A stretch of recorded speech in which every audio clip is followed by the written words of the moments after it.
I've been learning Portuguese for a year now, and there's a few things I wish I could go back to the beginning of my journey and teach myself to make the last year of learning Portuguese a lot smoother, a lot more headache-free. E nesse vídeo eu vou explicar essas coisas.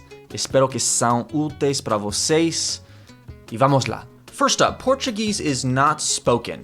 It is sung. In particular, Brazilian Portuguese has a very specific melody to it. And if you don't get this melody right, you will sound off, but also it sort of makes the pronunciation more difficult. This melody I'm talking about is sort of like a descending melody. It's kind of like n, okay? Like n. Parabéns, which means congratulations, is parabéns.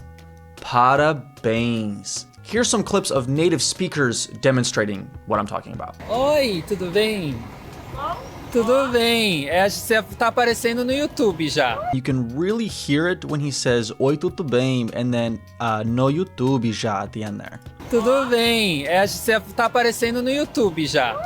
Right, tudo bem. Acho que está aparecendo no YouTube já, right? Nananana, no YouTube já. I think it's also important to note that obviously Brazil is a ginormous place and there's many people who speak Portuguese. So this melody, it can change, but this is the melody that I seem to have picked up the most on.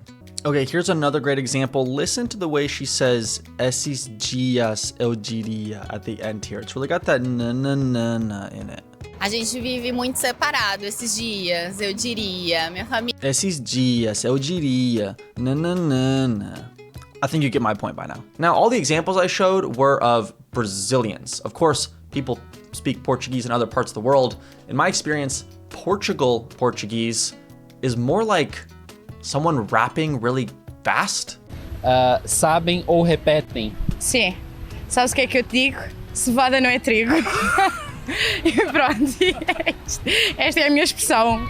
Esta é a minha expressão. Like, I can't even do it. It's like she's going so fast. It sounds like Busta Rhymes in that one song, if you know what I'm talking about. Next up, the letter R. Okay, there's a million different ways to pronounce the letter R in Portuguese. It depends on where the R is in the word, where it is in relation to other letters, how many R's there are, whether it's just one or if there's two. And it also changes depending on where you are geographically in the world. All right, now to explain this, we're going to use this sentence here, which means the rat ran to the door to get out or to leave. O rato correu para a porta para sair. First up, o rato. The R is at the beginning. When the R is at the beginning of the word, it's an H sound. Now, something you probably just noticed is that I said o rato. Now, the thing to remember is that an O at the end of words is pronounced with an U sound. Rato, riu, obrigado, and then also an O by itself. An O by itself means the word the in the masculine case. This will always be U. So it's o rato, o riu. Next word in this sentence, we have correu, another H sound, right? When there's two R's together, it's an H sound. So when there's an R at the beginning of the word or there's two R's together, you make an H sound. So again, this is pronounced correu, correu. Now again, think about that melody that I was talking about. Correu, right? Not correu, or you know what I mean? Correu, o rato correu. Next up, para. Okay, now finally we don't have an H sound. It's a R sound. Para, ra, like a kind of rolled R sound. Now, if you can't do a rolled R, you can do like a soft D sound. Okay, not like a normal English D, not pada, para. Next up, porta. Now, the way I pronounced that was with a rolled R, but there's multiple other ways to pronounce it, at least within Brazil, and that's where we get kind of into the geographical differences. You just need to know that in different parts of Brazil, it's either going to get pronounced porta, like with the H, or porta, or porta, like an American R, which if you really are bad at rolling your R's, you can just do that, porta. Next up, we have the word para again, which we already went over that. And lastly, we have sair, which when the R is at the end of a word, it gets an H sound. So actually, it's kind of easy to remember. If an R is at the beginning of a word or at the end of a word, pronounce it as an H. But this is the explanation of the letter R in Portuguese that I wish someone had explained to me at the beginning. I think a lot of it was just sort of confusing at first because it's like sometimes it's an H sound, sometimes it's a R sound, and then the double R thing, just kind of complicated. Next up, this combination of letters. Portuguese has a lot of nasality to it, and if you can't get this nasality down,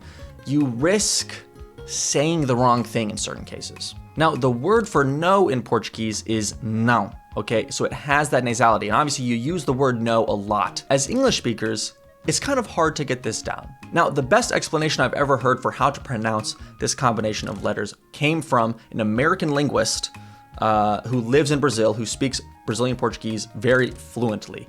This was his explanation to me. So it's not down, it's down. Down. So it's down, and I'll do oh.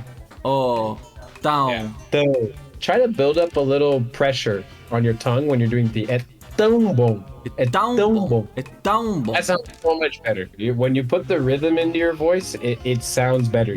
Now, to be honest with you, I am still not 100% confident that I even pronounce this correctly at this point. So if you are a native speaker watching this video, I'm gonna put this sentence here and I'm gonna pronounce it. It has a bunch of nasal sounds in it, and you can tell me if I'm pronouncing the nasality correctly. Okay. Homem põe pão quente na mão enquanto canta uma canção.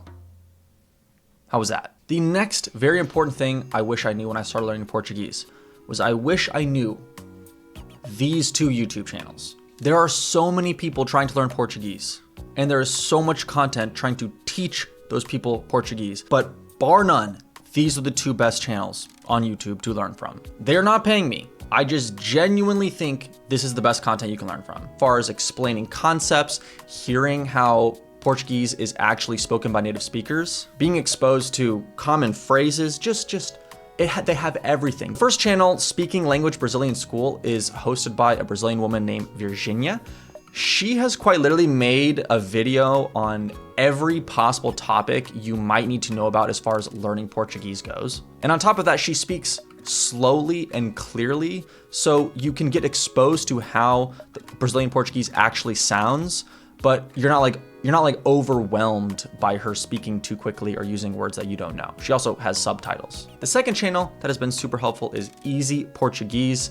This is the best way to get exposed to how people actually speak Brazilian Portuguese, like amongst each other, real native speakers speaking on the street in street interviews. Not all of us know a native speaker to be able to practice with. So hearing native speakers on this channel and considering how many of these videos there are, you can get a really good idea and good exposure to how native speakers actually speak. And that's all. I hope this video was helpful.